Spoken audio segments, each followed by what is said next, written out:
주님, 이 시간에 말씀을 들고 섰습니다.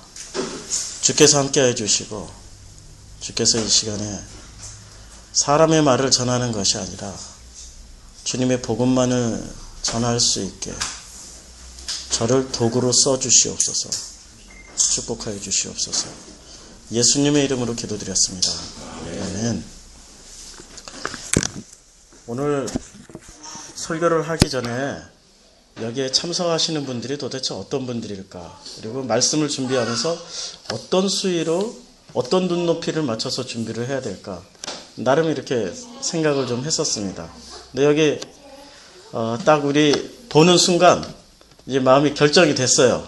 아, 여기는 보통 신학박사 이상이구나. 그래서 좀 어렵게 전해도 되겠구나. 마음에 이 감동이 왔습니다. 그래서 오늘은 좀 쉽게 하지 않고 조금 어렵게 설교를 하더라도 여러분들에게 하나님의 은혜가 함께 임하실 줄로 믿습니다. 제가 그전에는 설교를 할 때 굉장히 기복적인 설교를 했었어요. 저는 그게 복음인 줄 알았어요. 그래서 기도를 열심히 해라, 뭐 예배 열심히 드려라, 그리고 열심히 헌금해라, 그러면 마일리지를 쌓는다. 그러면 하나님께서 그 쌓은 마일리지를 가지고 축복해 주실 것이다. 뭐 이런 설교를 했어요.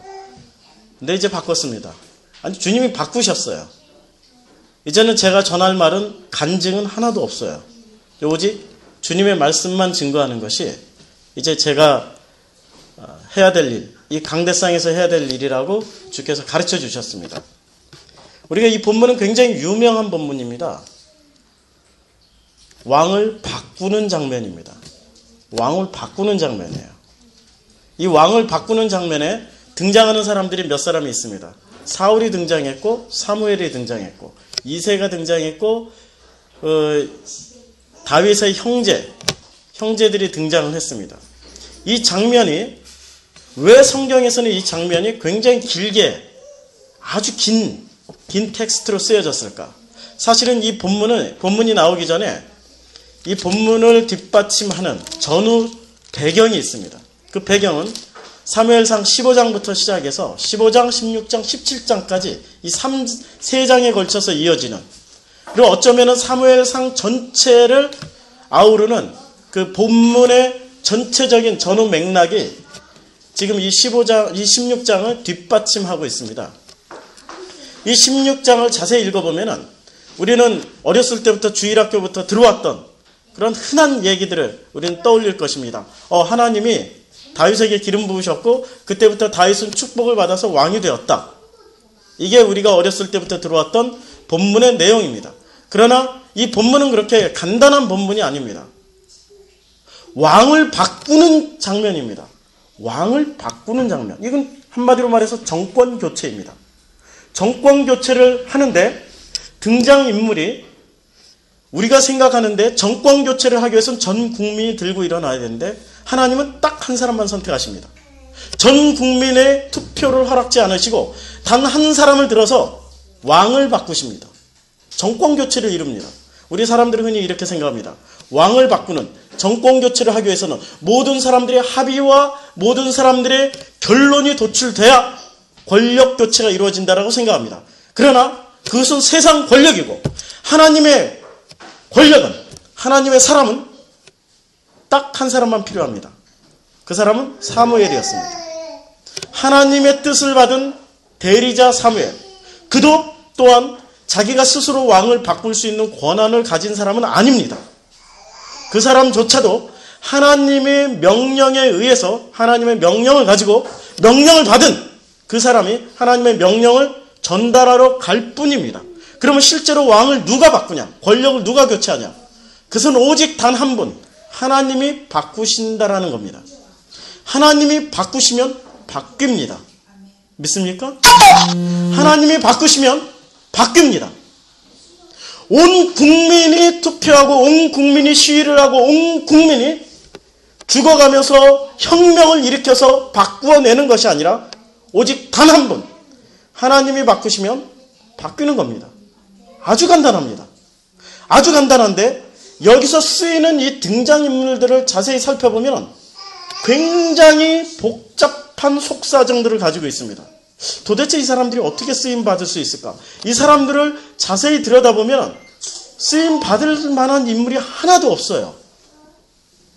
아니 정말 쓰임 받을 인물이 하나도 없다고요? 라고 반문하실 분들이 있어요. 주일학교에서 배웠던 대로 생각을 하게 되면은, 아니 사무엘 같은 대선지자가 어떻게 하나님한테 쓰임받는 그 대선지자가 어떻게 자경미달이 될 수 있을까?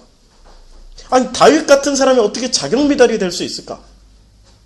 뭐 이런 질문을 할 수 있잖아요. 근데 오늘 성경 본문을 자세히 보면은 전부 다 자경미달입니다. 단 한 사람도, 하나님의 기준 안에 들어간 사람은 한 사람도 없습니다.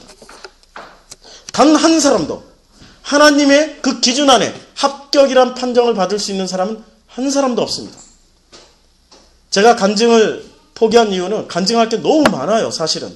제가 지난번에 한번 그 간증 받은 것, 제가 받은 복을 세어보니까 10가지가 넘더라고요. 우선 큰 타이틀로만. 우선 제가 받은 복을 이렇게 쭉 한번 생각을 해봤어요. 생각을 해봤더니 저는 결혼을 너무 잘했어요. 진짜 결혼을 너무 잘했어요. 우리 교단의 성결교회, 아마 우리 기독교를 대표하는 집안의 명문가의 딸하고 결혼을 했어요. 제 결혼식에 제 얼굴에 눈도장을 찍으려고 제가 신학대학교 막 졸업하고 결혼했는데, 그때 당시에 신학생들만 500명이 참석을 했어요. 저를 알든 모르든 전부 다 눈도장 찍으러 왔어요. 로얄 패밀리하고 결혼을 했어요. 그것부터 시작해서 우리 아들이 지금 서울대 다녀요. 우리 딸이 고3인데 벌써 미용사 자격증 땄어요. 먹고 살 걱정이 없어요. 그거 외에 제가 오피스텔 6채를 사놨었어요. 그리고 돈도 많이 벌었어요. 이런 식으로 따지다 보니까, 세상적으로 따지다 보니까 진짜 축복 많이 받았어요. 그런데 그 모든 것을 축복이라고 가르쳤던 기독교 안에서는 그것은 분명히 축복 맞아요. 그거는 종교예요. 그러나 저는 그 모든 것을 다 잃었어요. 모든 것을 다 잃었지만 저에게 주께서 하나 허락해 주신 게 하나 있어요. 그것이 바로 복음입니다. 이제는 그 모든 것을 몽땅 잃어버리고 한 가지 주님께서 저에게 허락해 주신 것이 있는데, 그게 복음이었습니다. 복음 하나만 가지고도 이제는 이 땅에 그 어떤 것도 부럽지 않습니다. 정말로 기독교는 무엇일까? 기독교는 무엇을 증거하는 종교일까? 내가 받은 축복을 증거하는 것이 기독교일까? 내가 받은 그 무언가들을 계속해서 자랑해내는 것이, 그것이 기독교일까? 아닙니다. 기독교는 오직 복음만 증거하는 것이 기독교입니다. 복음만 증거하라고 설교 강단에 세우신 것이 우리 주님이 우리 목회자들에게 말씀하신 것입니다. 이 본문에서 축복을 끌어낼 수가 있습니다.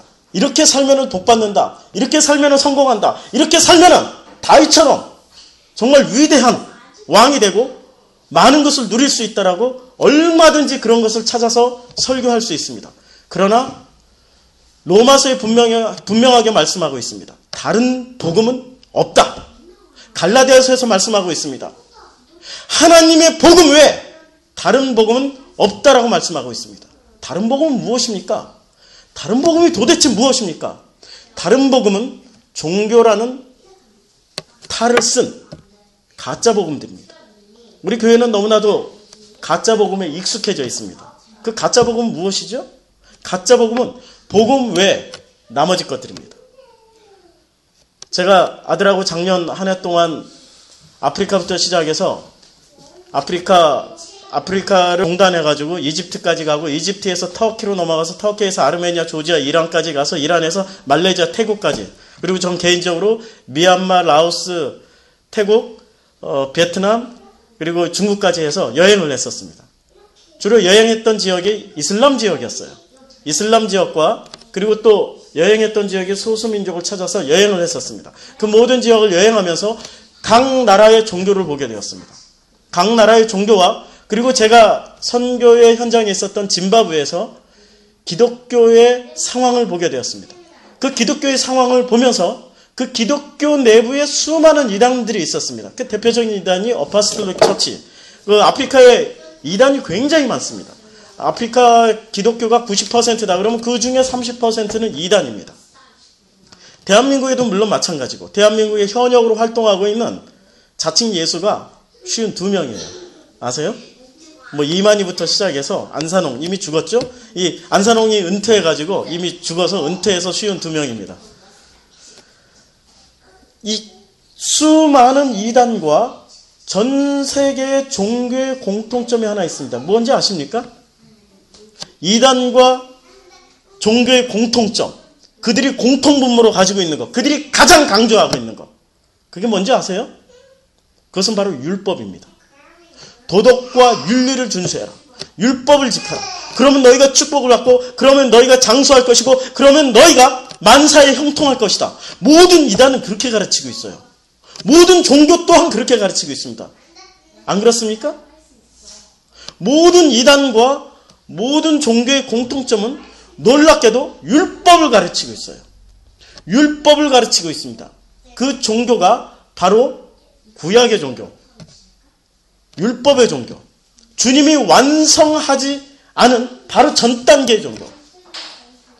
이 모든 종교의 공통점에서 강조하고 있는 그 율법을 지키고 율법의 잣대로 사람을 평가하고 율법의 잣대로 무언가를 만들어내고 끊임없이 그 기준에 사람들을 평가해내고 그 평가한 것으로 그 사람들을 점수를 매기는 그 시스템. 그것이 바로 종교와 이단의 공통점입니다. 그런데 그 종교와 이단의 공통점을 또 가지고 있는 그 집단이 하나 있습니다. 그게 바로 세상이라는 집단입니다.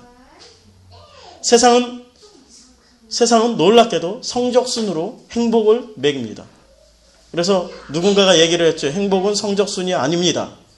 뭐 이러고 젊은 어린 중학생 하나가 자살을 했던 굉장히 오래전의 이야기죠. 한 20년도 더 된 그런 이야기인데 행복은 성적순이 아니에요. 이러고 스스로 목숨을 끊은 우리의 그 초중고생들 무지 많습니다. 세상을 점수로 매기는 것. 그리고 그 점수를 매기는 그 모든 기준이 법이라는 제도, 도덕이라는 제도, 윤리라는 그 시스템 안에서 너는 합격품, 너는 불합격품. 불합격품은 교도소로 가야 되고 합격품은 이 사회에서 성실하게 열심히 살아. 너희들이 성실하게 사는 만큼, 너희들이 열심히 사는 만큼 잘 살 수 있어. 이것을 가르치는 것이 세상입니다. 맞죠? 맞죠? 그런데 이렇게 가르치는 종교와 이렇게 가르치는 이단과 너무나도 똑같습니다. 그런데 놀랍게도 더 기가 막힌 일은 기독교가 그렇게 가르치고 있다는 겁니다. 제가 2009년도까지 제는 성결교 출신입니다. 어렸을 때 6살에 처음 신앙생활했고, 그리고 성결교단을 떠나본 적이 없어요. 성결교에서 시작했고, 성결교에서 신앙생활, 성결교에서 신학했고, 성결교에서 목산수 받았고, 성결교에서 목회를 했고, 성결교단 안에서 계속 있었습니다. 근데 성결교단 안에 있으면서 참 이게 하나님의 은혜예요. 이것도 하나님의 은혜입니다. 저는 단 한 번도 이 복음을 들어본 적이 없어요. 그리고 기독교가 무엇이라는 것을 어떤 목사님한테 어떤 강의 시간에 들어본 적이 없어요. 그냥 기독교 뭐냐? 늘 들어왔던 얘기는 착하게 살아라, 바르게 살아라, 열심히 살아라. 그러면 너희가 이 땅에서 장수하고 축복을 받을 것이다. 뭐 이런 소리만 듣고 신앙생활을 했습니다. 물론 신학대학교에서도 마찬가지였어요. 신학대학교 안에서도 신학을 하는 목적은 너희들이 목회 잘하기 위해서 신학해야 된다. 뭐 이런 소리.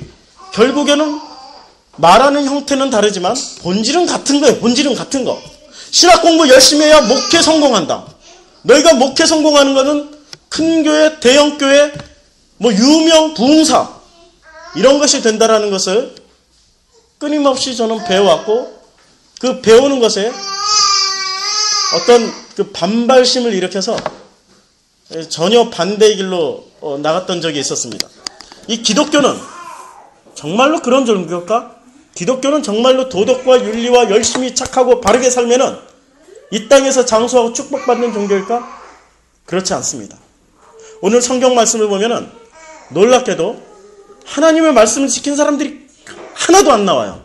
오늘 성경 말씀에 하나님의 말씀을 지킨 사람이 하나도 안 나온단 말입니다. 정말 그럴 수 있을까? 아닙니다. 오늘 성경 말씀을 잘 들여다보면은 오늘 성경 말씀 가운데 등장인물 가운데 하나님의 말씀을 지킨 사람이 한 사람도 없어요. 우선 사울을 한번 봅시다. 16장 1절에 사울이 나오죠. 이 사울에 대해서 성경은 어떻게 말씀하고 있습니까? 주님이 말씀하십니다. 주님이 사무엘에게 말씀하십니다. 나는 이미 사울을 버렸다. 그래서 사울이 이스라엘의 왕이 되지 못하게 하였다. 이미 결론은 내려버렸어요. 사울을 버린 하나님이십니다. 이렇게 사울은 더 이상 하나님께 순종하거나 하나님의 명령을 따르는 사람이 아닙니다. 15장 전체가 그것을 증명하고 있어요. 15장 전체가 사울은 이미 하나님의 사람이 아니다. 그러면 왜 하나님이 사울을 선택했을까? 성경학자들에 의하면은 하나님이 선택한 것이 아니라 사무엘의 추천에 의해서 사무엘이 선택했다라고 얘기를 하는 분들이 많이 계셔요. 그런데 사무엘은 왜 사울을 선택했을까? 우리가 15장 17절 한번 보시겠어요? 15장 17절에 보면은 사무엘이 사울에게 이야기합니다. 옛날 당신은 스스로 적은 사람, 겸손한 사람이라고 이야기했기 때문에 당신이 선택했다고 이야기합니다. 왜 사무엘이 사울을 선택했을까? 그것은 스스로 적은 자, 겸손한 사람이라는 것을 높이 산 겁니다.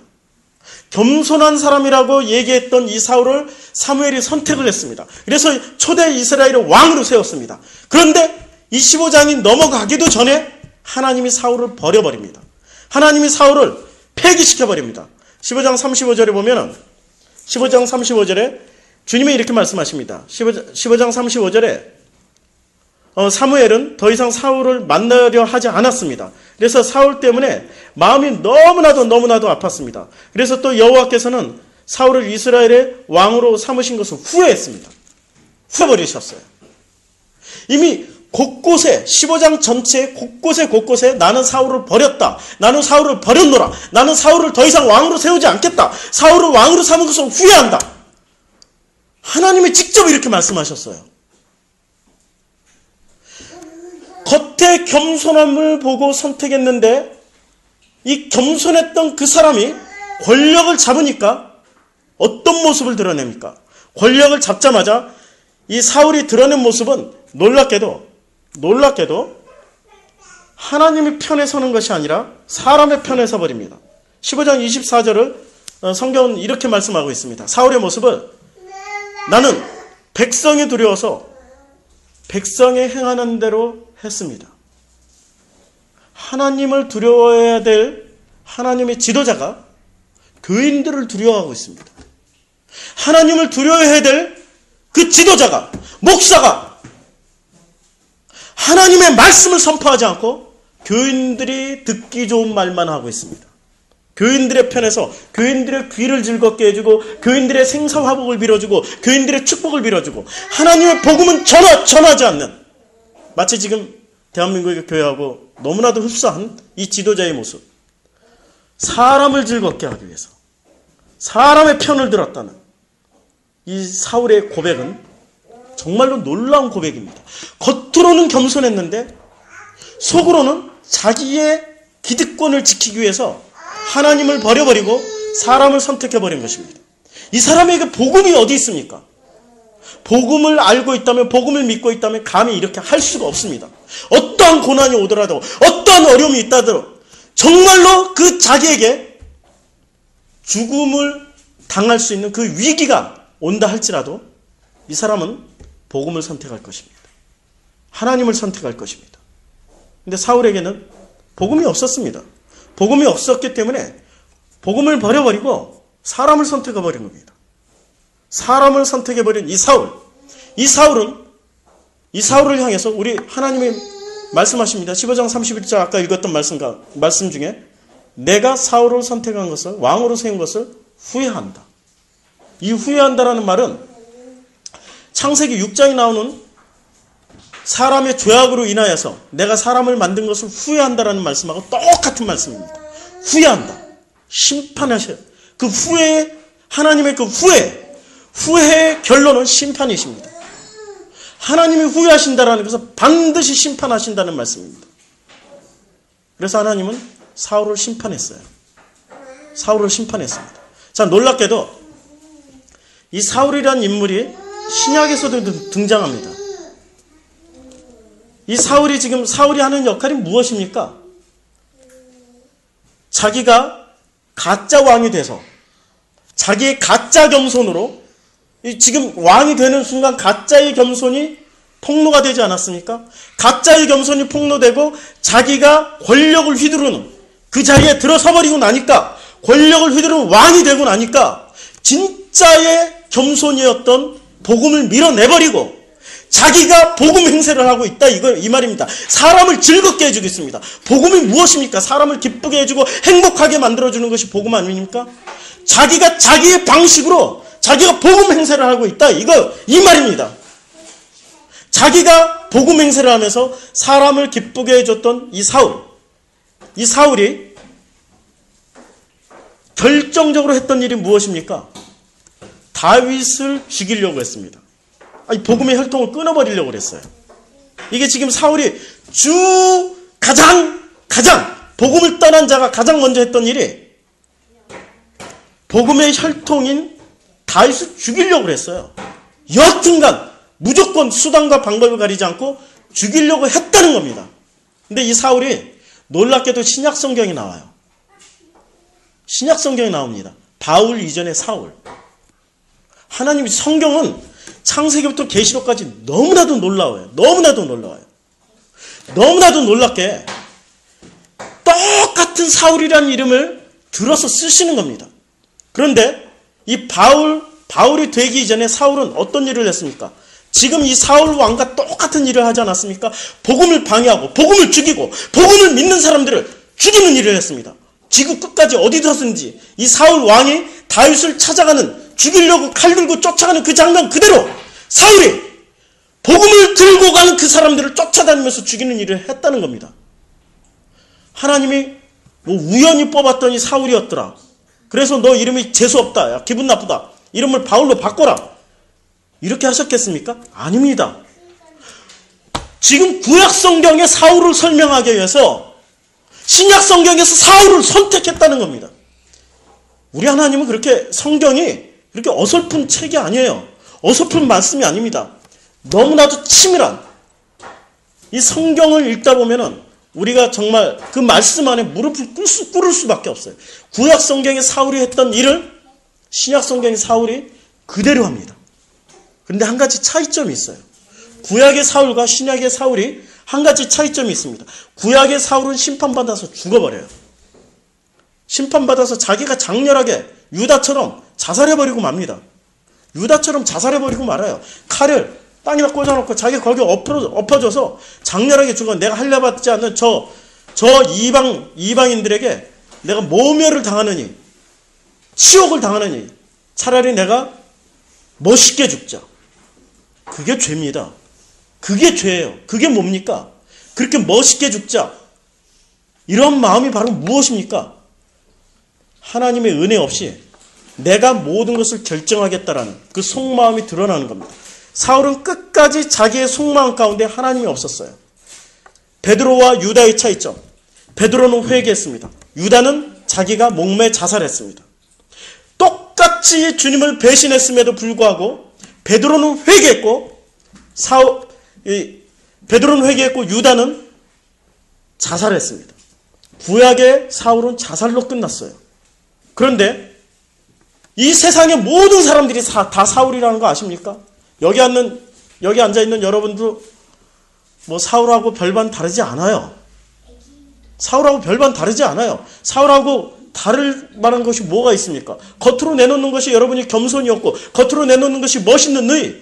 내가 정말로 쪽팔리고 창피하고 하나님의 영광을 가렸을 때 좋아. 내가 하나님의 영광을 가린 난 죄인이야. 어쩔 수 없어. 나는 결국에는 내 죄를 내가 사하기 위해서 내가 죽든지 아니면 내가 채찍질하고 내가 내 몸을 자해하고 내가 끝없이 고통당하고 괴로워하는 그 방법을 선택해서 가는 거 아닙니까?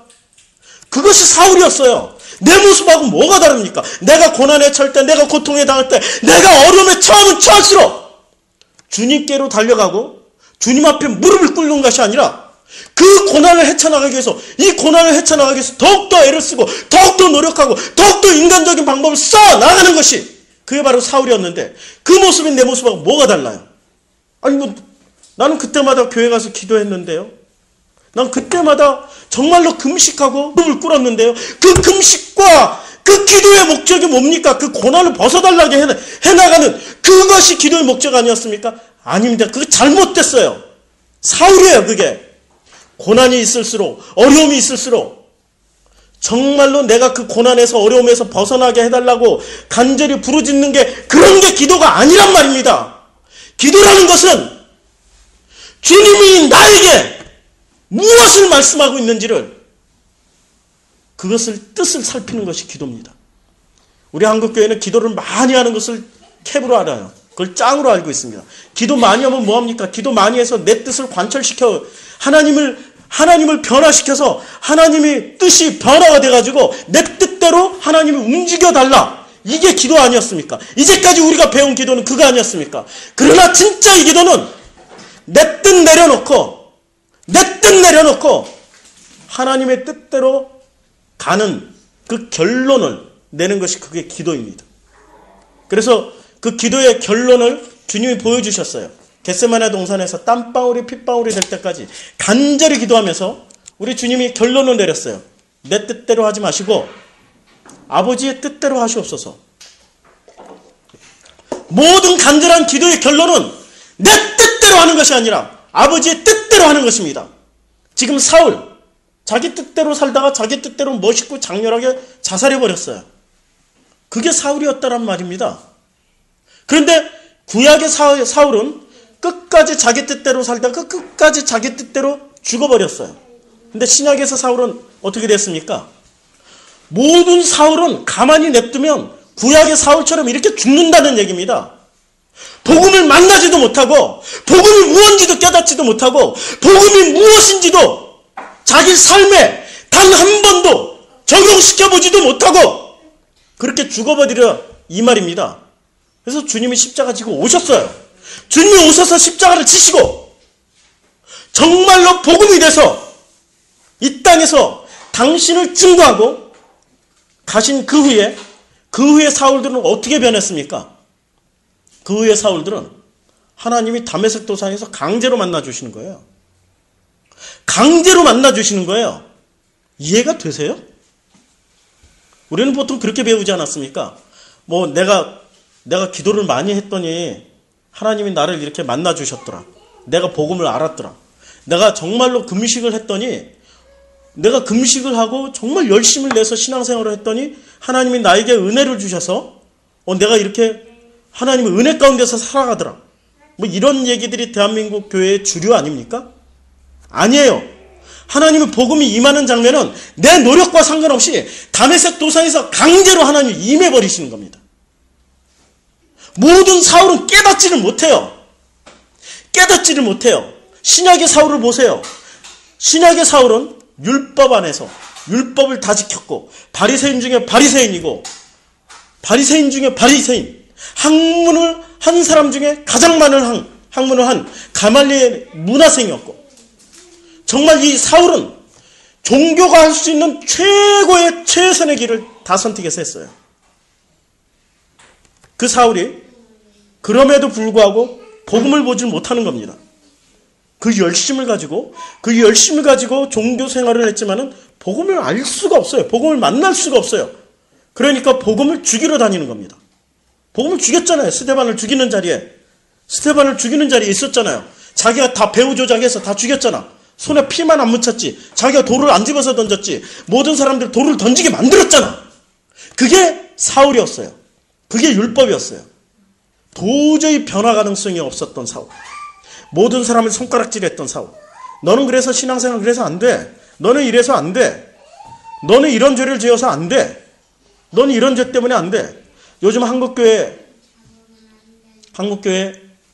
제 카톡이나 이메일로 한국교회 정말 신앙생활 열심히 하신다는 목사님, 사모님, 선교사님, 또 심지어는 평신도까지 저한테 엄청나게 카톡질, 이메일질, 모든 언론, 제가 할 수 있는, 그분들이 할 수 있는 SNS 모든 방법들을 동원해서 저한테 수없이, 이름도 알 수 없는 분들이 수없이 보냈던 메시지가 하나 있었습니다. 그걸 뭐 인권차별법 반대? 그걸 뭐라 그러죠? 무슨 차별법 반대? 이거 엄청나게 돌렸어요. 그분들이 그거 돌리면서 이 법이 통과되면은 동성애가 우리 사회에 만연합니다. 동성애자들이 천국이 됩니다. 동성애자 안 돼, 당신들 나빠라고 얘기하면 바로 법에 걸려서 당신들이 오히려 명예훼손으로 고발당하거나 뭐 억울한 일을 당할 수가 있습니다. 이거 무수하게 저한테 보내고 저를 설득을 했어요. 근데 가만히 보면서 정말로 이분들이 복음을 알기는 아는 분들인가? 아니, 동성애는 나쁘고 동성애자들을 지적하는 당신들은 안 나빠? 지금 사울이 했던 짓이 바로 그건데, 내가 옳기 때문에 복음을 가진 너희들은 죽어야 돼. 내 율법의 잣대로 보니까 나는 율법을 너무 잘 지켰단 말이야. 내 율법의 잣대로 보니까 기독교인들 너희들이 하는 짓을 보니까 함량 미달이야. 자격 미달이야. 그래서 너희들은 죽어야 돼. 그리고 칼을 뽑아들고 죽이러 다녔잖아요. 그 짓을 지금 교회가 하고 있다는 말입니다. 그 짓을 지금 해서 결국엔 법을 폐지시켜버렸어요. 아니, 법 상정안 자체를 포기해버렸어요. 그리고 의기양양하게 주님이 하셨습니다. 뭐 주님이 승리하셨습니다. 이따위 소리를 하고 있어요. 그게 맞는 말입니까? 아니, 도덕율법 잣대 들이대고 그 잣대 율법을 들이대서 그 법을 통과할 사람이 누가 있어? 누가 있냔 말이야. 그 법을 통과할 사람이 단 한 사람도 없다고 주님 말씀하시잖아요. 너희가 간음하는 거, 눈으로 보아서 음욕을 품는 것도 간음이다라고 말씀하셨습니다.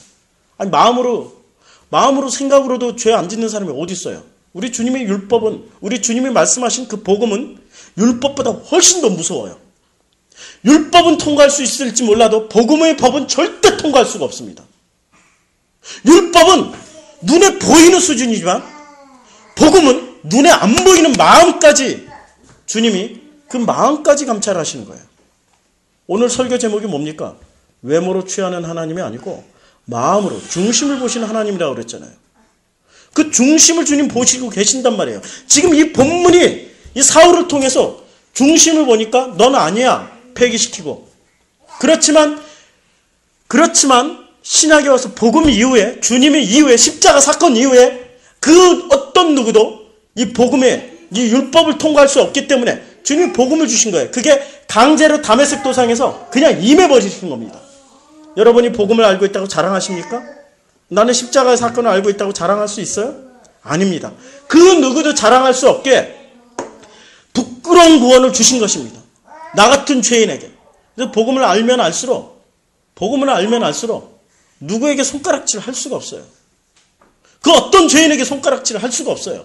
복음을 알면 알수록 나 같은 죄인에게 그저 값없이 다메섹 도상에서처럼 그저 임해주신, 그냥 나를 만나주신 그 하나님의 은혜에 내가 무엇을 할 수 있겠습니까? 그냥 그 은혜에 내가 무엇을 어떻게 반응할 수 있겠습니까? 그냥 면목 없어서 체면 없이 그냥 주님이 구원해 주시니까 주님의 뒤만 따라가는 거 아닙니까? 그게 복음이란 말입니다. 그러나 율법에 선 사람들은 어떻습니까? 너 잘했고, 너 잘못했고, 너 잘못했고, 너 잘못했고, 너 잘못했고, 끊임없이 사울처럼 재고 잣대를 들이댑니다. 이 사울은 왕이기 때문에 잣대를 들이대야 돼요. 왕이에요, 왕. 지금 왕이란 말입니다. 자기가 왕이에요. 왕은 법을 만드는 사람이고 그 법을 가지고 끊임없이 잣대를 들이댑니다. 그 잣대를 들이대고 사람들이 잣대에 들어온 사람은 살리고 들어오지 않으면 죽입니다. 그게 16장 1절 말씀이에요. 16장 1절에 이제 폐기시켰어요. 근데 16장 2절에 어떻게 말씀하고 있습니까? 16장 2절에 사무엘이 말했습니다. 제가 가면 사울이 그 소식을 듣고 저를 죽이려고 그럽니다. 저를 죽이려고 그럽니다. 인간의 왕은 잣대를 가지고 있고 죽이기도 합니다. 죽이기도 해요. 여러분 얼마나 많은 사람을 죽이셨습니까? 이제까지 한번 생각해 보세요. 내가 교회 다닌다는 이유로, 나는 착한 사람이라는 이유로, 나는 겸손하다는 이유로 얼마나 많은 사람들에게 손가락질하면서 그 사람들을 죽였습니까? 그 모습이 바로 사울이었다, 이겁니다. 사울이었어요. 근데 그 사울을 주님이 아무 이유 없이 아무 공로 없이 다메섹에서 그냥 임해버리신 겁니다. 그 살인자의 손에 가득한 그 피를 보면서도 그냥 전폭적으로 용서해 주시고 덮어주셨어요. 용서해 주시고 덮어주신 그게 바로 복음이라 이겁니다. 그게 바로 복음이에요. 그 복음을 만났습니까? 그 복음을 만났습니까? 이 세상에 그 아무 공로 없이 그 어떤 것도 내세울 것도 없는 정말로 내가 무슨 금식한 것도 아니고 내가 무슨 선한 행동을 하는 것도 아니고 내가 교회를 위해서 교회 건축한 것도 아니고 교회를 위해서 내가 뭐 내놓은 일도 없는데 그냥 주님의 은혜로 선택해 주셨고 주님의 은혜로 저를 이 자리에 갖다 놓으셨고 주님의 은혜로 주님을 만나게 해주신 겁니다. 내가 자랑할 게 뭐가 있냐? 도대체 내가 자랑할 게 뭐가 있냐 이겁니다. 이게 복음이에요. 이게 복음. 복음이 내 무슨 선한 노력의 결과로 만들어지고 내가 이렇게 노력해서 쟁취해내는 게 복음이 아니고 노력해서 복을 따내는 것이 아니고 복음은 그냥 주님이 주시는 거예요. 이걸 받을 자격이 안 되는데 그냥 주님이 주신 거예요. 뭐 자격으로 주신 게 아니란 말입니다. 가끔 우리 아들이 그래요. 나는 하나님을 너무 잘 이용한다고. 죄 짓고 바로 회개하고 죄 짓고 바로 회개하고 이 모습을 이렇게 표현한 것 같아. 죄 짓고 바로 회개하고 그래서 나는 하나님을 이용하는 것 같아. 뭐 이런 얘기. 사실 저도 그랬어요. 저도 지금 그러고 있고. 그게 복음이에요. 그게 복음이에요. 그게. 그냥 내가 믿으니까 주님 용서해 주세요. 근데 너무 많이 하다 보니까 내가 주님을 이용하는 것 같아. 아니야. 은혜가 있으니까 내가 주님한테 회개를 하고 은혜가 있으니까 복음이 임했으니까 내가 주님한테 용서를 구하는 거야. 면목이 없는 거야. 체면이 없는 거야. 체면이 없으니까 너무 체면이 없으니까 미안하니까 그런 마음이 들지만 그러나 미안할 필요 없어. 끝까지 그냥 낯짝 두껍게 하나님 앞에 가는 거야. 용서를 구하고 가는 거야. 그게 복음이에요. 사울에게 다메섹 도성에서 그냥 임해버리신 거야. 뭔 내가 잘해서가 아니야. 그게 복음이라 이겁니다. 지금 16장 2절에 사무엘이 갈 때 사울이 죽일까봐 두려워하니까 주님이 뭐라고 말씀하세요? 거짓말하라고 시키잖아요. 거짓말하라고 시키잖아요. 지금 그냥 거기 가서 제사 드린다 하고 가라. 우리가 세상에 하나님의 거짓말을 하세요? 지금 이 장면이 지금 여기서 보면은 그러니까 합격품이 하나도 없다는 거야. 합격품이 하나도 없어. 주님조차도 거짓말을 하고 계셔. 사울은 이미 이제 불량품 됐어. 아웃됐고 주님이 거짓말을 하셔. 주님이 거짓말을 시켜. 거짓말을 하라고 시킨단 말이야. 이게 뭐야 도대체. 우리가 배우기는 우리 하나님은 절대선이시고 그러니까 악도 없고 흠도 없고 거짓도 없으시다고 우리가 그렇게 배웠잖아요. 그게 신학이었고 우리가 배워왔던 신앙이었잖아. 근데 주님이 여기서 거짓말을 시켜. 이게 뭐야 이게 도대체. 이거 어떻게 해석을 해야 돼? 이게 도대체 뭐야? 그러면서도 이게 복음이래. 그럼 복음은 뭐야? 복음은 뭡니까? 한번 물어봅시다. 복음은 뭐죠? 복음은 뭐죠? 복음은 뭡니까? 하고 물어봤더니 어떤 목사님이 이렇게 대답을 하더라고요. 복음은 캐리그마야. 너무 웃기지 않아요? 복음은 캐리그마야. 한 번 더 물었어요. 그 캐리그마가 당신에게 무슨 의미가 있습니까? 캐리그마로 인해서 나는 구원받았어. 그래. 그럼 구원받은 게 뭡니까? 구원이 구원이지. 천국 가는 거지. 그럼 천국은 뭐 타러 가십니까? 천국 가서 상금 받고 천국 가서 이 땅에서 못 받은 거 다 받고 누리고 살아야지. 그렇게 사는 게 천국입니까? 계속 물었더니 나중에 싸울 것 같아서 안 물어봤는데 복음을 그 정도 수준으로 천국 가는 무슨 수단으로 이해를 하고 있는 이게 기독교예요. 복음이 천국 가는 수단입니까? 복음이 천국 가는 수단이냐고요. 복음이 뭡니까? 복음은 우리 주님이 내 안에서 내가 주님 안에서 우리가 화평을 이루고 주님과 교제하면서 사랑을 나누는 게 그게 복음 아닙니까? 그 복음을 누리고 계셔요 지금? 주님의 사랑을 누리고 계셔요? 날마다 그 사랑으로 인해서 내가 한순간도 내 가슴을 치면서 정말 저는 죄인이네요. 죄인 많네요. 그 복음 앞에 율법이 폭로하는 죄보다 복음이 폭로하는 죄가 더 무섭다는 거 아십니까? 율법은 그 기준만 얘기를 해줘요. 율법의 기준은 모든 게 사람이잖아요. 네가 지켰니? 내가 지켰니? 그러니까 내가 조금 더 잘 지키면은 이렇게 얘기를 해. 나는 너보다 훌륭해. 역시 내가 잘났어. 또 비교를 해. 내가 저 권사님보다 조금 잘났어. 그러니까 내가 신앙이 참 좋아. 나는 정말 하나님의 축복을 많이 받은 사람이에요. 너무 감사합니다, 주님. 너무 감사합니다, 주님. 나로 하여금 이렇게 좋은 성품과 좋은 종교심을 주셔서 감사합니다. 이게 율법이잖아요. 율법은 사람과 비교를 해요. 그런데 복음은 누구하고 비교하는 줄 아세요? 사람하고 비교하는 게 아니라 예수님하고 비교당해요. 비교당하는 거야. 내가 비교하는 게 아니라 주님이 와서 비교를 시켜버려. 주님하고 나하고 비교하는 순간 내 속에 선한 게 뭐가 있어요? 아니, 내 속에 착한 게 뭐가 있어? 내 속에 자랑할 만한 게 뭐가 있어? 주님하고 비교당하는데 내 속에 자랑할 만한 게 뭐가 있어? 주님과 비교당하는 순간마다 어떤 순간이 되겠어요? 주님, 저는 자격 없네요. 저는 정말 죄인이네요. 정말 저는 아무 할 말이 없네요. 그래서 제가 아무 체면 없이 면목 없이 그냥 우리 주님 은혜밖에 구할 게 없네요. 주님, 저 좀 살려주세요. 주님, 저 좀 살려주세요. 그냥 저를 주님의 은혜로 덮어주세요. 제가 구할 것은 주님의 은혜밖에 없습니다. 그게 복음이에요. 복음은 율법보다 훨씬 무서워요. 훨씬 무서워요. 이제까지 내가 율법적으로 사람하고 비교하면서 이 비교 우위를 점하면서 신앙생활을 했습니까? 그게 기독교를 망쳤고 그게 복음을 막는 일이었어요. 그런 설교가 기독교를 망하게 만들었고 지금 이 모든 기독교의 피해를 만들어내는 이런 일을 해왔다 이겁니다. 지금 모 목사님이 뭐 논문 표절 때문에 누구가 이렇게 성추행 때문에 손가락질 열심히 해. 너는 그럴 수 있냐? 뭐 네가 잘났냐? 내가 잘났냐? 손가락질 하는 사람은 죄 없어요?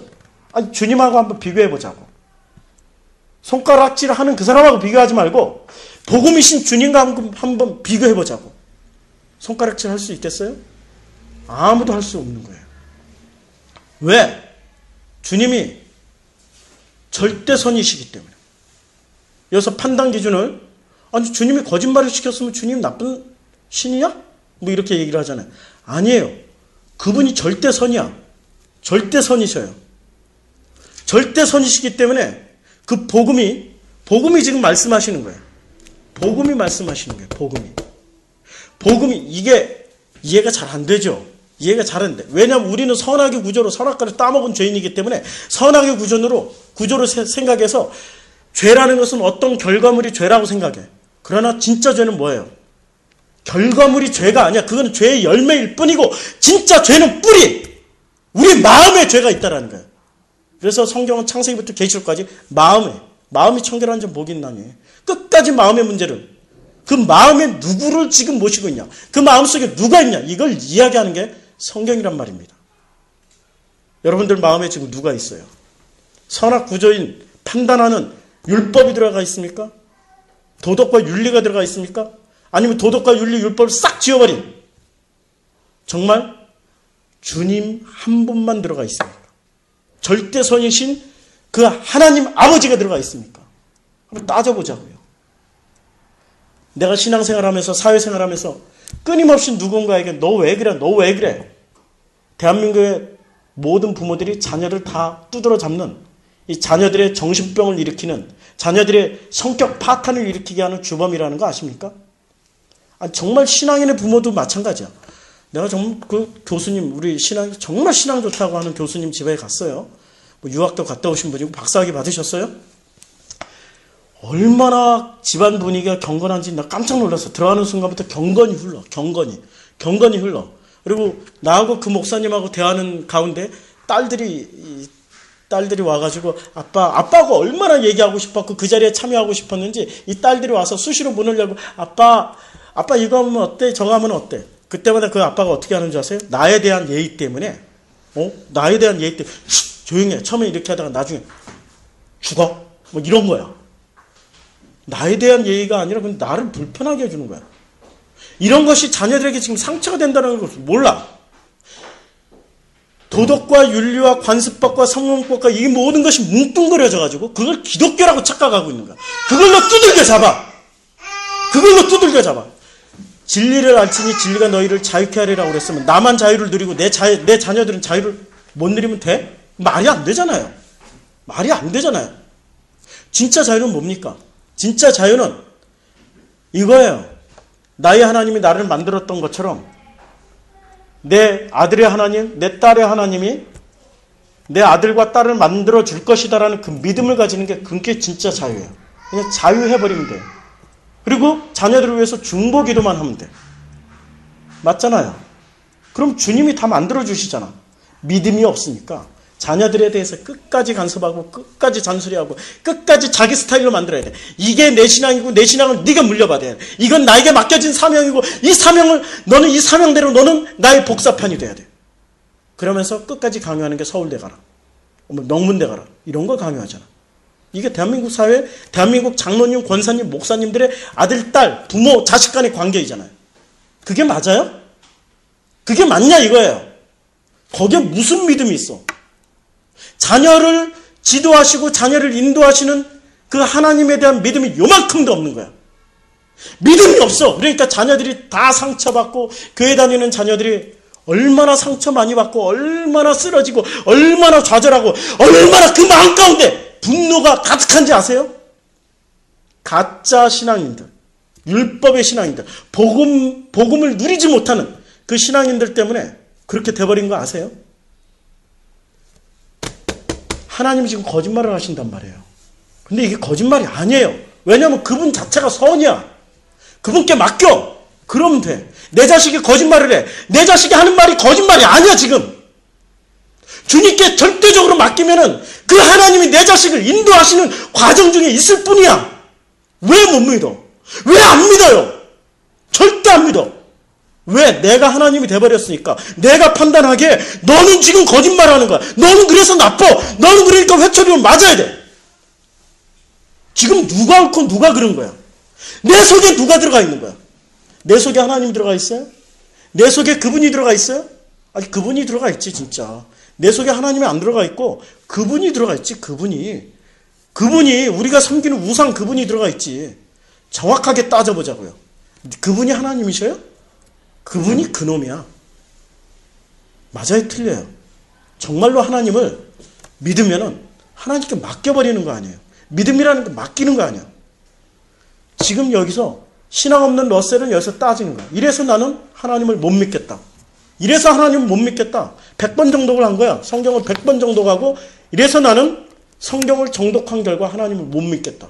하나님 지가 아니 러셀 얘기해요. 당신 지가 뭐 G.O.D에 하나님 G.O.D잖아. 그러니까 지가 아무도 안 웃어요. 지가 말이야. 지가 선을 정해놓고 지가 그걸 어겼어. 그래서 나는 못 믿겠어. 이게 지금 러셀이란 말이에요. 복음을 모르면은 하나님을 그따위로 믿게 된단 말이에요. 안 믿어버린단 말이에요. 자, 여기서 사무엘을 한번 봅시다. 사무엘을 시간이 제가 설교한 지 지금 40분 됐거든요. 괜찮겠어요? 조금 더? 근데 어제 위로를 받았어요. 어제 배현진 목사님께서 어제 배현진 목사님 만났는데 2시간 설교하셨대. 그래가지고 희망을 가졌어. 2시간까지는 안 하고 가능하면 빨리 끝내려고 지금 노력을 하겠습니다. 자, 사무엘을 한번 봅시다. 사무엘을 한번 들여다보면 이 사무엘은 지금 15장 35절과 16장 1절에서 연거푸해서 아파해요. 누구 때문에 아파합니까? 사울 때문에 아파해. 15장 35절과 16장 1절을 잘 읽어보면 사울 때문에 아파해요.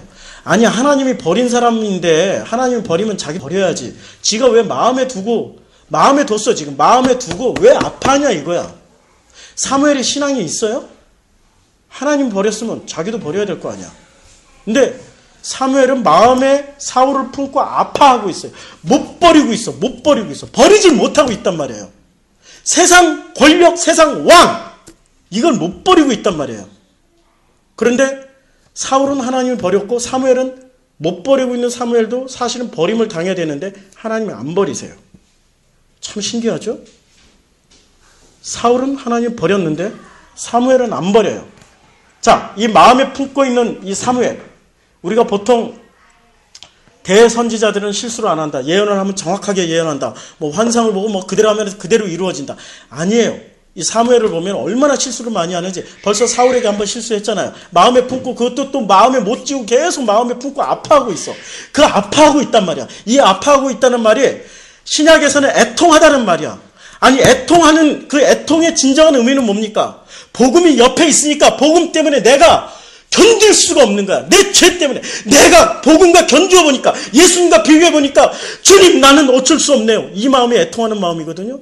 그래서 그 애통하는 마음을 가장 잘 표현한 그 사람이 누구였냐면 사울, 바울, 오호라 나는 공고한 자로다. 누가 이 사망의 몸에서 나를 건져 주랴. 이 고백이 그게 애통하는 마음이야. 그게 애통하는 마음이에요. 지금 그 마음이야, 그 마음. 지금 이 마음이. 정확하게 이 마음을 가지고 애통해하고 있어요. 사울 때문에, 하나님 때문에 애통해야 되는, 복음 때문에 애통해야 되는 그 마음이 사울 때문에 애통해하고 있단 말이에요. 지금 이 사무엘이 신앙이 있습니까? 신앙이 없다는 증거가 또 나와요. 어디서 나오냐면 16장 7절에 한번 보세요. 16장 7절에 보면 한번 다 함께 읽어보죠. 시작. 여호와께서 사무엘에게 이르시되 그의 용모와 키를 보지 말라. 내가 이 그를 버렸노라. 내가 본 것은 사람과 같지 아니하니 사람은 외모를 보거니와 나 여호와는 중심을 보느니라 하시더라. 여호와는 외모를 보지 않고 중심을 본다. 지금 이 장면이 왜 나오는 겁니까? 엘리압을 보자마자 사무엘이 어떻게 됐어요? 엘리압을 보자마자 바로 6절에 보면은 엘리압을 보았습니다. 그러자 사무엘은 생각하였습니다. 자기 생각으로. 하나님이 분명히 지금 16장 3절에 뭐라고 말씀하시냐면 주님이 말씀하셔요. 16장 3절 후반부에 이새의 아들 가운데 내가 지명하는, 내가 가리키는 사람에게 너는 기름을 부어라. 주님이 분명히 가르쳐준다고 그랬어요. 주님이 분명히 가르쳐준다고 그랬어. 근데 16장 6절에 보면 주님이 가르쳐주지도 않았는데 사무엘은 엘리압을 보자마자 엘리압을 보았습니다. 사무엘은 생각하였습니다. 바로 이 사람이다. 바로 이 사람이다. 지금 주님이 말씀도 안 하셨는데 분명히 주님이 3절에 말씀하신 다음에 그대로 순종해서 기름을 부어라고 순서 절차까지 다 말씀하셨잖아요. 근데 순서 절차 다 무시해버리고 지 마음에 드니까, 자기 마음에 드니까 그 기름을 확 부으려고 그랬어요. 기름을 확 부으려고 그랬어. 지금 사무엘이 순종하는 장면입니까? 아니죠. 하나님이 있어요. 지금 이 마음에 하나님이 있어요. 하나님의 말씀 분명히 들었음에도 불구하고 하나님 말씀 지금 안 듣고 있단 말이야. 왜? 그 마음속에 지금 누가 들어가 있어요? 애통하는, 그 애통의 대상이 주님이 아니고 그 애통의 대상이 지금 사울이 되어 있단 말이야. 율법이 들어가 있어요. 율법이. 사울은 율법을 대표하는 사람, 법을 대표하는 사람. 왕이 곧 법이고 법이 곧 왕이잖아. 신약에서 사울도 율법이었잖아. 율법이 들어가 있는 거야. 율법의 잣대로 보니까, 그 율법의 잣대로 보니까 이 사람이다 하고 기름을 붓는 거야. 그것을 율법의 잣대를 지금 7절에서는 뭐라고 얘기하고 있냐면 외모. 영어 성경에는 스타츄라고 그래요. 스태츄가 무슨 키 뭐 이렇게 얘기도 하지만 그게 기준이란 얘기잖아요. 기준이잖아. 기준. 그게 율법이란 말이에요. 기준의 크기를 보고, NIV에 보면 기준의 크기를 보고, 킹제임스의 기준의 크기를 보고, 율법을 얼마나 잘 지켰는지 그걸 보고 기름을 부으려고 그랬단 말이야. 율법으로 선택했던 사울, 그 실패한 자리에서 인간은 똑같은 잘못을 저질러요. 똑같은 잘못을 저질러. 자기 기준에 보니까, 율법의 기준으로 보니까 기름 부을 받을 자격이 됐다 생각을 했던 거야. 선하고 착하고 착한 행실하고 교회 봉사 열심히 하고 이러니까 너는 목사 돼야 돼. 이렇게 해서 목사 된 사람이 얼마나 많아요. 그렇게 해서 목사 돼가지고 복음도 없이 목사 돼서 율법으로, 선한 행동으로, 선한 마음으로, 뭐 이런 선한 마음이 아니지, 선한 행실로, 선한 결과물만 보고 넌 목사 돼야 돼, 넌 목사 돼야 돼. 이렇게 해서 교회 신학대학교 오는 사람들이 얼마나 많아. 그 사람들이 되게 어떻게 지낸 줄 아세요? 저는 신학을 하려고 해서 했던 것이 아니고, 정말 웃기게 나중에 이제 간증할 시간이 주어지면 하겠지만, 좌우지간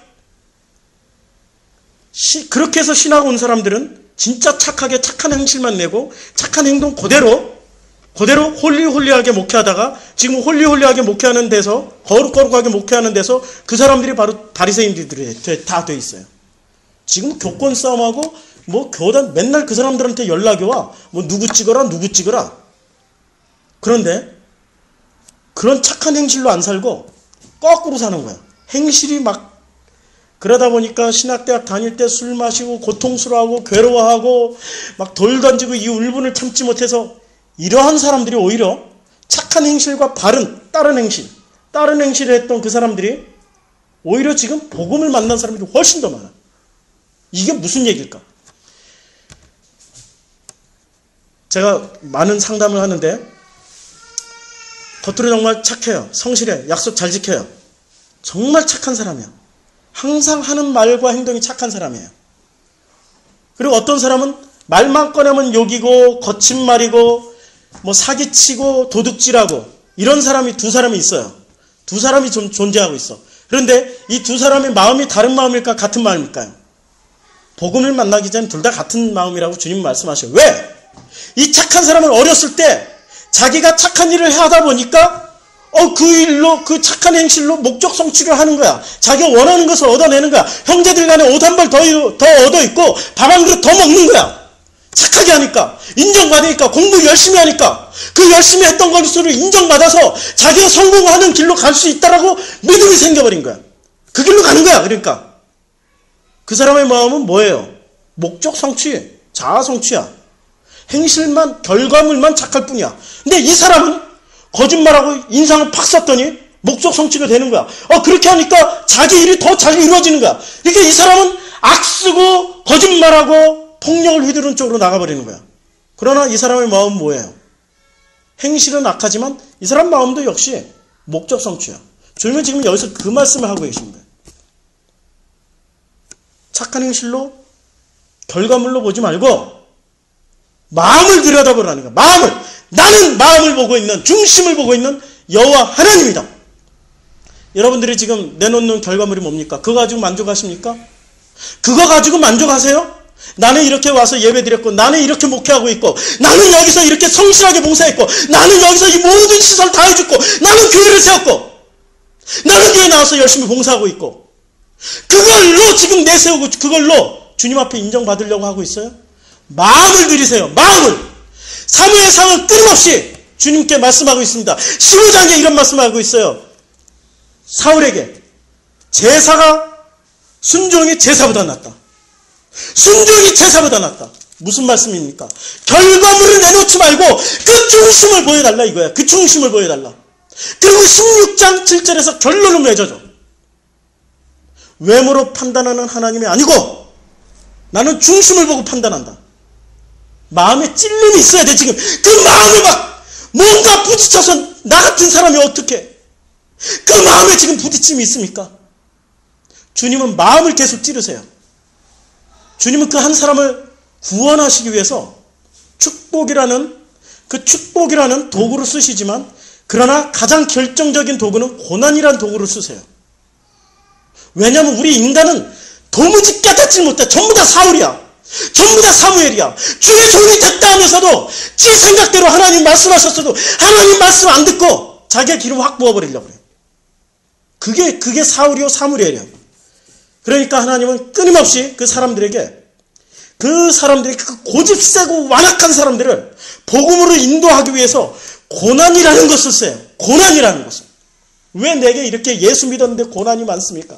왜 내가 예수 믿었는데 이렇게 고난이 많습니까? 왜 내가 이혼을 해야 되고, 왜 내가 이런 가난에 처해야 되고, 왜 나는 목회 일이 열리지 않고, 왜 나는 이렇게 정말 나도 가정을 이뤄서 살고 싶은데 왜 안 되는 겁니까? 왜 내 자녀는 이렇게 아프고, 왜 나는 이렇게 속상하고, 왜 이런 고난이 끊이지 않습니까? 사랑해서 그래. 사랑해서. 왜 주님이 복음 안쪽으로 한 걸음씩 밀어 넣어버리시는 거예요. 그게 밀어 넣어지, 강제로. 우리 주님이 40일을, 우리 주님이 세례를 받자마자, 마가복음에 어떻게 됐어요? 세례를 받자마자 주님이 그냥 광야로 이렇게 킥오프 했어요. 킥오프. 영어 성경 킥오프. 강제로 광야로 밀어 넣어버렸어요. 광야 40일을 줄이시고, 40일 동안 금식하며 시험을 받을 게 광야로 밀어 넣어버리셨어. 하나님을 광야로 강제로 밀어 넣어버린 거예요. 고난을 바로 주셨단 말이에요. 왜? 복음은 그 길로 가야 되는 게 맞으니까. 복음은 고난을 통해서 깨달아야 되는 영역이 있으니까. 그 고난을 통하여서 내가 저항하고 힘을 써도 밀려가면서 그 십자가 쪽으로 한 걸음 한 걸음 밀려가는 게 그게 바로 복음이고 그게 바로 축복이니까. 그게 바로 복음이란 말이에요. 그게 바로 십자가의 사랑이란 말입니다. 주님이 먼저 경험하셨고 그 경험하신 것을 당신이 직접 경험하신 걸 밀어 넣어버리신단 말입니다. 왜 내게 이런 고난이 따지지 마시고 그 고난이 있을 때마다 그렇군요 주님이 이런 고난을 당하셨군요. 주님이 내 중심을 바꿔주시려고 이렇게 하셨군요. 그게 중심을 보시는 하나님, 그 중심에 도저히 자격이 없으니까, 그 마음에 자격이 없으니까 주님이 고난을 통해서 중심으로 밀어 넣어버리시는 거예요. 복음이란 그 중심으로 밀어 넣어버리시는 거랍니다. 그게 우리 복음이시고 그게 사랑입니다. 고난을 원망하지 마세요. 고난을 통해서 주님이 바꿔주십니다. 그 고난을 통해서 우리 주님은 우리 자신을 만들어주십니다. 그게 축복입니다. 고난 가운데 기뻐하십니까? 기뻐하세요. 정말 이 작은 교회에서 내가 무엇을 할 수 있을까? 내가 정말 이 정도 수준에서 이 정도 공부를 했는데 이 작은 교회에서 무엇을 할 수 있을까? 무엇을 남기려고 하지 마세요. 주님에게 그저 한 걸음 안쪽으로 들어가세요. 주님은 중심을 보시는 하나님이십니다. 중심을 보시는 하나님이셔요. 외모, 성장 이런 거 안 보세요. 율법적으로 얼마나 성숙했냐, 얼마나 율법을 잘 지켰냐, 얼마나 내가 뭘 열심히 하나님 앞에 뭘 내드렸냐, 얼마나 내가 충성 봉사했냐, 이런 거 안 보세요. 그 마음의 중심을 보시는 거예요. 마음을 바꾸시는 분이셔요. 마음을 바꾸셔요. 평생토록 마음을 바꿔주세요. 내가 주님 앞에 얼마나 내가 착한 행실로 주님을 기쁘게 할 수 있을 것 같아요? 단 한 건도 할 수 없어요. 그러니까 주님이 사울처럼 다메섹 도상에서 강제로 임하시는 거예요. 강제로 그냥 주님이 끌어가 버리시는 거예요. 그 강제로 끌어가는 과정이 고난이에요. 고난이라는 과정을 통해서 강제로 끌어가시는 겁니다. 강제로 끌어가시고 강제로 인도하시는 겁니다. 그게 주님의 그 강제, 그게 주님의 절대 은총, 그게 절대 은혜예요. 사무엘조차 순종하지 않으니까, 사무엘조차도 지금 순종하지 않잖아요. 이게 큰일 났다. 이거 설교 지금 절반밖에 못했네. 주님. 이 사무엘도 지금 주님 앞에 순종을 하지 않으니까 주님이 급하게 지금 7절에 말씀하고 계시는 거예요. 주님이 강제로 또 개입하셔요. 이게 우리 주님이세요. 정말로 내가 성도라는 증거는 내가 내 뜻대로 내 의미대로 무언가 일을 해나갈 때 우리 주님이 강제로 개입하셔요. 성경 말씀으로 아니면 내 속에 뭐 어떤 변화로든지 강제로 말씀하세요. 그때 순종했어요. 사무엘과 사울이 다른 건 이거예요. 사울은 멋지게 장렬하게 전사해버린 거예요. 사무엘은 순종했어요. 사무엘은 바로 순종해서 아들 셋이 지나가잖아요.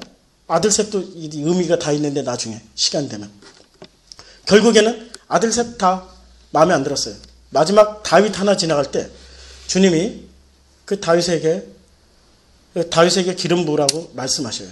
이 다윗이 이제 우리 13절 한번 다 같이 읽어볼까요? 13절 시작. 사무엘이 기름 불병을 가져다가 제가 번역이 달라가지고 같이 못 읽겠고 같이 읽으면 여러분들이 헷갈릴 것 같아서 다시 한번 16장 13절 시작. 사무엘이 기름 불병을 가져다가 그의 형제 중에서 그에게 부었더니 이날 이후로 다윗이 여호와의 영이 크게 감동됩니다. 여호와의 영이 크게 들어갔어요. 그래서 이제 여호와의 영이 임재를 하고 있어요. 근데 사울은 이때부터 여호와의 영이 떠났어요. 자, 14절 묘하게 대조를 하고 있어요. 14절 한번 읽어보시겠어요? 여호와의 영이 사무엘에게서 떠나고 여호와께서 부리시는 악령이 그를 동네하게 하시라. 자, 여호와의 영이 떠나버렸어요. 여호와의 영이 떠나니까 이 사람이 지금 어떻게 상태가 바뀌냐면은, 자, 골리앗이 나타났어요. 정말로 골리앗은 이스라엘 전체에게 굉장히 큰 걸림돌이에요. 고난이에요. 엄청난 고난이에요. 이 고난을 대하는 자세가 뭡니까? 이 고난을 대하는 자세가 이 여호와의 영이 떠난 사람은 이런 자세로 고난에 대처를 해요. 그 고난 17장 15절인가? 17장 25절 한번 읽어보시겠어요? 17장 25절. 이스라엘 사람들이 이르되 너희가 이 올라온 사람을 보았느냐 참으로 이스라엘을 모욕하러 왔도다. 그를 죽이는 사람은 왕이 많은 제물로 구하에게 하고 그의 딸을 그에게 주고 그 아버지의 집을 이스라엘 중에서 세 집을 면제하게 하시리라. 사울이 여호와의 영이 떠나자마자 이 고난이 오니까, 이 골리앗이라는 고난이 오니까 어떻게 지금 대처하고 있습니까? 돈으로 해결하려고 그러죠? 맞잖아요? 자기 딸을 주겠다. 권력을 나눠주겠다고 얘기하잖아요? 그 다음에 마지막에 세금을 면제해주겠다. 전부 다 지금 뭡니까? 세속적인 방법이죠. 자기가 가지고 있고 누리고 있는 거야, 지금. 하나님이 영이 떠났어도 누리고 있어. 이 세속적인 축복을 누리고 있단 말이야. 그걸 축복이라고 생각하고 기존 교회는 그걸 축복이라고 가르치고 있단 말이에요. 그러니까 그걸 가지고 휘둘리려고 그래. 그러니까 목사님들이 은퇴할 때 이제 복음이 떠난 목사님들이 어떻게든 은퇴 자금 챙기고 어떻게든 교회는 어떻게 되든 뭐 성도들이 상처받든 뭐 하든 뭐 그거 챙겨가지고 자기 집 챙기고 은퇴 자금 챙겨서 노후를 안정되게 살아가려고 노후를 지금 이 짓을 하고 있단 말이야. 이 짓을 하고 있어. 하나님의 영이 떠났으니까. 하나님의 영이 있으면 어떻게 하겠어요? 조건을 이렇게 안 세워. 주님한테 기도하지. 하나님의 영이 있는 다윗은 어떻게 했어요? 너 하나님의 이름을 모독하는 너야. 이제 너 나한테 죽어봐라. 물맷돌만 들고 나가잖아. 완전히 다르잖아 지금. 자, 하나님의 영이 임한 다윗은 어떻게 됐어요? 아까 이제 16장 13절에 하나님의 영이 임했단 말이에요. 하나님의 영이 임했는 다윗은 어떻게 돼요? 이때부터 고난으로 들어가요. 이때부터 고난으로 들어가. 맞잖아요. 사울에게 쫓겨다니면서 죽음과 삶과 죽음을 계속, 이게 보통 고난이 아니란 말이에요. 쫓겨다니는 고난, 삶과 죽음을 넘나드는 고난. 내가 이걸 포기해야 돼. 이 왕을 포기해야 돼. 차라리 평범하게 살고 싶다. 내가 이 목회 포기해야 돼. 내가 이거 하나님의 기름 부은 이 종을 포기해야 돼. 내가 포기해야 돼. 어떻게 해야 돼? 끊임없이 그 선상에서 고민하고 나가는 그 길을 가게 된단 말이에요. 하나님의 영이 임하면은 보통은 그렇게 생각을 해. 권력을 갖고 물질로 모든 걸 다 해결할. 지금 사울은 그 짓을 하고 있지만 다윗은 거꾸로야. 오히려 자기 사명조차도 이 사명이 맞습니까? 이 길이 내게 맞습니까? 이 길이 정말로 내게 맞아요? 그러면서 밀려다니는 거야. 고통과 고난을 당하면서. 그러면서 밀려다니는 가운데 다윗이 고백을 합니다. 시편에서 여호와는 나의 목자시니 내가 부족함이 없으리로다. 복 있는 사람은 악인의 꾀를 쫓지 아니하고 정말 이렇게 바뀌고 있습니까? 고난을 통해서 이렇게 바뀌어야 됩니다. 그게 여호와의 영이 임한 사람들의 모습입니다. 복음이 있는 그런 분들의 모습입니다. 그것이 바로 성도에 가야 될 길입니다. 그것이 바로 성도가 서야 될 올바른 자리입니다. 그것이 바로 교회가 서야 될 자리입니다. 고난을 당합니까? 기뻐하십시오. 작다고 기뻐하십시오. 그게 바로 주님이 바르게 지금 인도하시는 모습입니다. 인도해 나가는 주님의 축복입니다. 기도하겠습니다. 주님,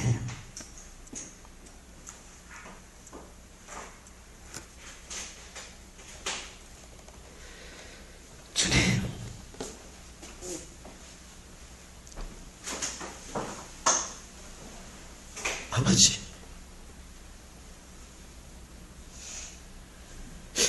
이제까지 주님 앞에 내놨던 것들이 더럽고 냄새나고 혐오스러워 가짜 겸손만 주님 앞에 내어놓았습니다. 그 가짜 겸손이 폭로되는 고난의 자리에서 주님은 저희를 너무 사랑하셔서 그 고난의 자리에서 저희들을 끝까지 포기하지 않고 고난을 통해서 저희들을 이 자리까지, 이 마평교회까지 인도해 주셨습니다. 주님, 이 자리에서 이제는 오직 복음 안으로 한 걸음 더 들어가게 해주시고 그 복음 안에서 주께서 주신 진리를 알지니 진리가 너희를 자유케 하리라는 이 말씀을 듣게 축복하여 주시옵소서. 주님만을 바라보게 해주시옵소서. 주님의 영이 내 안에 임했습니다. 이제 내 안에 있는 이 모든 내가 당해야 될 이 모든 일들 가운데서 이제는 사울과 같이 하지 않고 주님처럼 다윗처럼 서게 해주시옵소서. 내 힘으로 서는 것이 아니라 주께서 주시는 그 힘으로 서게 해주시옵소서. 예수님의 이름으로 기도드렸습니다. 아멘.